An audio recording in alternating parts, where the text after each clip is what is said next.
You're watching Virginia This Morning. Well, in this advanced age of technology, it gives us an all-access pass to the World Wide Web. When we hit the flip side, you can expose your information to hackers. Well, did you know that more than 100 million people had their personal information exposed last year? Today, top money expert Bryan is back, ready to talk more about how we can protect ourselves. JB, it's great to see you. It's great to see you. And when you say 100 million, we really can say with different companies. I mean, you know, there's like 80 million with this company, 100 million with another company, and not to just call them out specifically, but with the Equifax breach that they just sent out information on it a couple weeks ago. I have always taken for granted that I'm on top of my game because I monitor my credit. But it said, enter your info here to see if you are included. I did it and I was included. I was like, you did? I did. And I was so taken back, like, me? Yeah. You know, and then I said, well, there's all these options on how you want to settle. If you've been a victim, did you have to protect it? Did you have to spend hours correcting things that happened? And all of this happened in 2017. Here we are in 2019, and they're really bringing it to our attention to check and see if you were a victim of this. And I thought, we really need to take this home, that just because we monitor our credit does not mean that we are not a victim of a breach or a hack. And we use those terms interchangeably, but there's actually a difference from a business perspective. But to us, you know, it's still the same. Our information has been released. Do we need to be particularly sensitive to a breach versus a hack? I mean, or you're just saying be on top of all of it? Well, because a hack specifically is if a person went into company information, got your information for malicious purposes. Where a breach is if the company were negligent, they didn't handle it correctly, their cloud mistakenly released your information. So my opinion is, if that happened to Jessica, you don't care if it's a breach or a hack. My information is out there and I did not choose to share it. Right. Especially if it's information that we cannot change, like our social security number. And the more things become technical and technology is taking over, and you have businesses using clouds, and you have us using our smartphone for paying bills and releasing information, we have to be smarter. We have to be on top of our game, even not with just monitoring. But some things that I thought about is that we need to even consider using a specific computer each time that we do financial transactions. Say, I don't do my financial transactions on my phone. I'll only do that at my home PC that's on Ethernet, not on Wi-Fi. Or decide on how you're going to transact your financial business so that it's easy for you to track where the leak may have come from, what happened to you.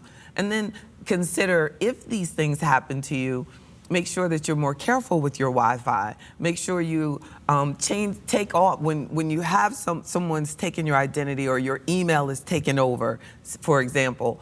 That's a signal that maybe we need to take down our Internet Explorer, take down our Chrome, and then re-download it. You know, but change your entire internet access, how your information is shared with the public. I feel like a lot of friends watching right now, just like eyes glassed over, and they said something about Wi-Fi and Ethernet, right? You're right. And it's tricky to keep on top of all of it. And then, you know, but you need to. We're all responsible for making sure that we're doing that. If you need help, work at, you know, I guess check in with your, you know, niece or nephew or grandchild and have them come over if you're not on top of your computing game, right? True. Ask for help. And I would look into things that advance past monitoring. Look into like LifeLock. There's ID Protect, and all these different services that are out there for the next step of, if these things happen to you, how will you take care of things?